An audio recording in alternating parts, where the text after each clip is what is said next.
Hello, this is John from TC Math Academy. And in this particular video, I'm going to be talking about the best fraction skill, hands down, that all students need to know. Now, there is a lot to know about fractions, and you pretty much need to know everything. But this particular thing I'm going to be talking about, if you forgot everything else and you just remember this, that would still be pretty good. Okay, now this right here, I guess it could kind of fall under the category of a hack or a shortcut. But again, it's a skill because everything you learn in math to solve problems is a skill. It is a tool. Now, I'm going to tell you what that is in just one second. Matter of fact, I've done a lot of videos on this particular thing that I'm going to be talking about, and I do these videos over and over again because I see students, I see people still doing things, in only one way. You want to have multiple tools in your math toolbox, right?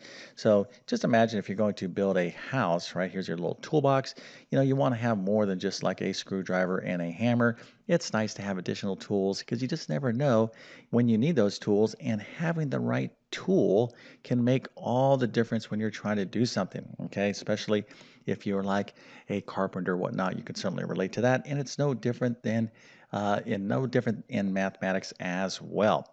Okay, so I'm going to show you what this thing is in just one second. But if you can do this problem, 2/3 plus 1/7, without the aid of a calculator, put your answer into the comment section.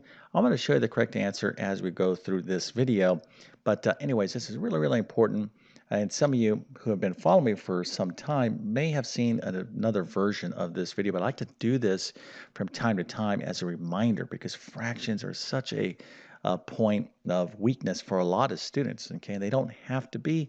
So this is going to be an excellent video for those of you that haven't seen my other videos on this topic. Also, if you need math help with the course you're taking, test prep or homeschooling, make sure to check out my math help program at tcmathacademy.com. You can find a link to it in the description of this video. And if this video helps you out, don't forget to like and subscribe, as that definitely helps me out. Okay, so let's take this simple problem, 2/3 plus 1/7. I'm going to come back to this problem here in a second, okay? But let's just talk about fractions, right? Why do people, most people, a lot of students do not like fractions. Well, why is that? Because you got to do a lot of stuff with fractions, right? So you have 2/3 plus 1/7, or maybe you have 4 and 1/3 divided by 2/5, or maybe negative 6 over, I don't know, 11 minus 8/10. You got to do a lot of different stuff. You got to know how to add, divide. You have to know how to multiply. You got to know how to change mixed number fractions to improper fractions. You have to know how to calculate the LCD. You have to know how to reduce fractions. You have to know how to convert a decimal to a fraction and vice versa. So the world of fractions, it can get complicated, right? Now, it doesn't, for me, I'm like, oh, of course I understand this because I've been doing this stuff for decades. But if you've been away from math, you're just probably like, oh my goodness, fractions, they make me sad. I'm just always confused with them. And I particularly don't like doing problems like this, right? So let's say you have 3/17 plus 1 over 28, okay? Now, when you're looking at this particular problem, you hopefully remember, oh, when I add fractions, I have to do what? Well, you have to find the LCD, the lowest common denominator, and a lot of students don't like that, right? That's very, very, it can be very confusing. And matter of fact, most students, if I told you, okay, if you're like, oh, I know how to do it, great. If you can find LCD that's between these two numbers, that's actually pretty good. But if I told you to write a little procedure, okay, like step 1, step 2, step 3, whatever, the procedure to find the lowest common denominator of any given fraction, so you can give that to your younger brother or sister or somebody you're trying to tutor in mathematics, most people couldn't do it, okay?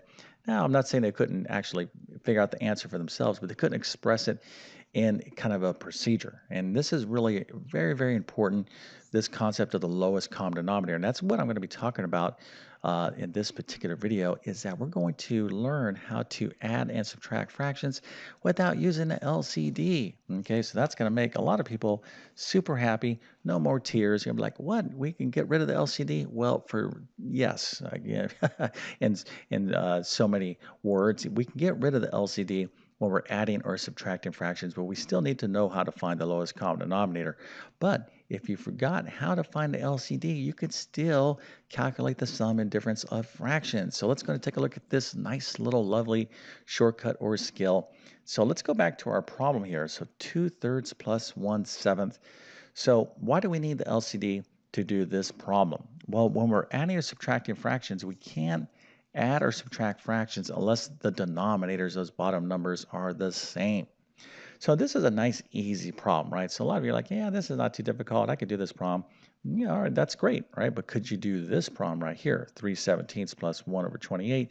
The numbers, these denominators are much more interesting. Matter of fact, I could even make it like 175 over 2,813. What if I had these? Of course, that would just be like, okay, we'd be back to our little sad face, right? In terms of calculating the LCD. Okay, but there's a way around it if we need to get around it. And again, this thing I'm talking about is the number one thing you want to have in your fraction toolkit. You can never leave home without it. All right, so we need the LCD because these two denominators are not the same.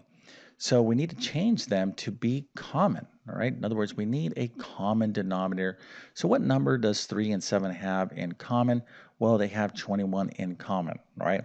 So the lowest common denominator between these two numbers here, these two denominators, is 21. Now, that's a whole nother subject. I have a ton of videos on fractions on my YouTube channel. So if you really want to learn about the LCD, you do need to learn about the LCD. You can check out those videos. Also, I have a great little mini course called Math Foundations. It's a 3-chapter course that goes over everything elementary math, decimals, fractions, percent, order of operations, all that good stuff. So if you're looking for a quick, strong review in basic mathematics, check out that math course, Math Foundations course at my Math Help program. All right, so hopefully most of you are like, oh yeah, okay, I know it's 21. And we'll kind of skip the discussion on why the LCD is 21, but most of you probably could identify, yeah, it's 21. So what does that mean? Well, it means I'm going to have to rewrite both of these denominators in terms of a 21. So let's go and do that right now. Okay, now what I'm showing you, most people can do. So they're like, all right, how do I turn this 3 into a 21? Easy, I need to multiply it by a 7, right? So if I multiply the denominator by 7, I got to multiply the numerator by 7. So 7 times 3 is, of course, 21, and 7 times 2 is 14. So I change that fraction into this fraction, and I have 1/7. So how do I change that 7 into a 20? And just into a 21, multiplied by 3. So that's going to be 21, but I have to multiply the numerator by 3. So this fraction becomes this fraction, okay? So, whoop, not that fraction, excuse me. This fraction right here. Okay, so if you had the fractions 14 over 21 and 3 over 21, you could just simply reduce those fractions back down to the original state like so. All right, so we have to go through all this rigmarole, right? We have to change our fractions such that they now have common denominators, the same denominator. Now, to add fractions or subtract fractions when they have the same denominators, it's super easy. You just add or subtract the respective numerators. In this case, we have 14 and 3, so 14 plus 3 is 17. And we're going to write it over the denominator, 17 over 21, and that is the answer. Okay, so I asked you in the beginning of this video, how many of you can do this problem? And if you got 17 over 21, let's give you a nice little happy face and an A plus and 100%. And I will give you a few stars so you can tell your friends and family that you know how to do a very, very basic fraction addition problem. They'll be very impressed with that information. All right, so nice job. It shows me that you can do a basic fraction problem. But again, things like this, can get much, much more interesting. And of course, we can, make these problems even more interesting by throwing in some negative numbers and mixed numbers, etc., etc. All right, now let's do the same problem without using the LCD. Let's say you forgot about the LCD and you're like, I don't want to deal with it. Well, I got a great hack, shortcut, whatever you want to call it. I call this the bow tie method. It's been around for years and years and years and years and years. Math is timeless, whatnot. So some people refer to this as a different type of method. It doesn't make a difference. I refer to it as a bow tie. So let's say you're kind of, going out, to dinner and you want to wear a nice tie and you wear a bow tie. Now, some of you might be saying, I bet you this guy right here doing this video wears a bow tie and he's got a pocket protector and a bunch of, pens and calculators sticking out of his pocket. No, that's not the case. I think I look somewhat normal. Okay. Anyways, nothing against bow ties, but again, we want to keep this shape in mind, a bow tie shape. All right. So we're going to follow kind of a bow tie pattern. All right, so here is how it works. It's very, very specific. Okay, you can see I have this this pattern highlighted in colors. So here's how it works. So we're going to add these two fractions, and we're not going to be thinking about the LCD at all. So here's how it goes. So we're going to start from the bottom right, okay, this denominator here, and we're going to multiply across. That's our first pattern. So we're going to start from the bottom right and multiply to the top left, this numerator. So this denominator times this numerator. So 7 times 2 is what? 14. You can see that is highlighted in that color. So that is step 1. Not anything else. This is specifically the first step in this pattern. Okay, the second step is you're going to do the other diagonal. So it's going to be 3 times 1, of course, is 3. You can see we have that written right here. And because this is an addition problem, we're going to put our little addition operator right there. Now that forms the numerator. Okay, so again, 7 times 2 is 14 plus, because it's an addition problem, 3 times 1 is 3. That is our numerator, so we're going to put a fraction bar. And how do we get our denominator? Easy, we just multiply the denominator, so that would be 3 times 7, which is 21. 14 plus 3 is 17 over 21. There is our answer. And take a look at what we did here, right? 17 over 21, but we had to go through all this work and we had to do all that thinking. And if I just kind of said, hey, I'm not going to mess with that. I'm just going to do this little bow tie method. Boom, boom, boom, boom, boom. You are done. How awesome is that? Now, what is the disadvantage of adding and subtracting fractions with the LCD? There's only one slight disadvantage, okay?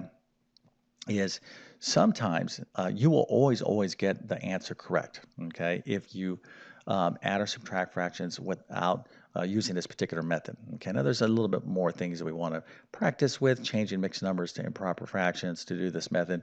But here's the one thing, you may not end up with your final answer, may not have the lowest denominator. So what I'm saying is, when you get your final answer, always double check that it is fully reduced. Okay, sometimes you'll when you're using this particular method, your answer will need to be reduced. That's the only downside, where when you're dealing with the LCD, your answer should be fully reduced, okay, in most cases.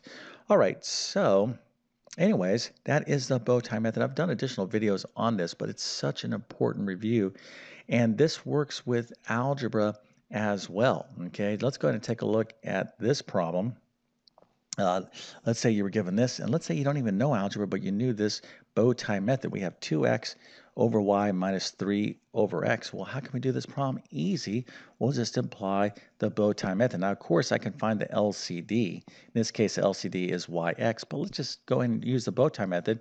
That'll be x times 2x is going to be 2x squared. Okay, x times 2x is 2x squared.